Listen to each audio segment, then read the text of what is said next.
dedos cabem na sua boca? Eu vou fazer esse teste com o Marcelo pra gente ver se ele tem bruxismo ou não. Faça o teste aí na sua casa pra saber se você tem bruxismo. Vai lá, Marcelo, abre o máximo que você consegue. É o máximo que você consegue? Uhum. Cabe 2, ó. 2, 3, ó, já fica espremido. Isso significa que o Marcelo tem uma limitação de abertura, porque olha a minha abertura.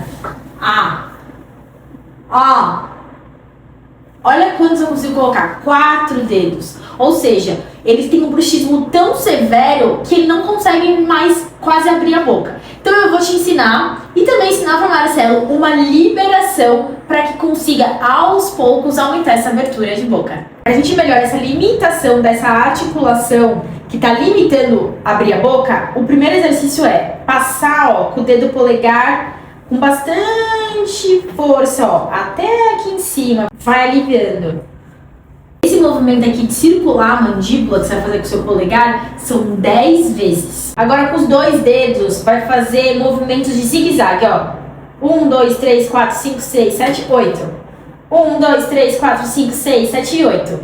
1, 2, 3, 4, 5, 6, 7, 8. Vai repetir 8 vezes em cada ponto, 5 vezes. E depois, quando você fizer todos esses movimentos com as quantidades que eu te falei, você vai fazer o teste e verificar se a abertura aumentou um pouco. Vamos ver com o Marcelo? Vamos lá, Marcelo, abre, por favor. Ó, ele estava abrindo 2 e agora quase 3. Vamos pensar assim, foi a primeira vez que nós fizemos no Marcelo e você vai ser a primeira vez que eu vou fazer em você.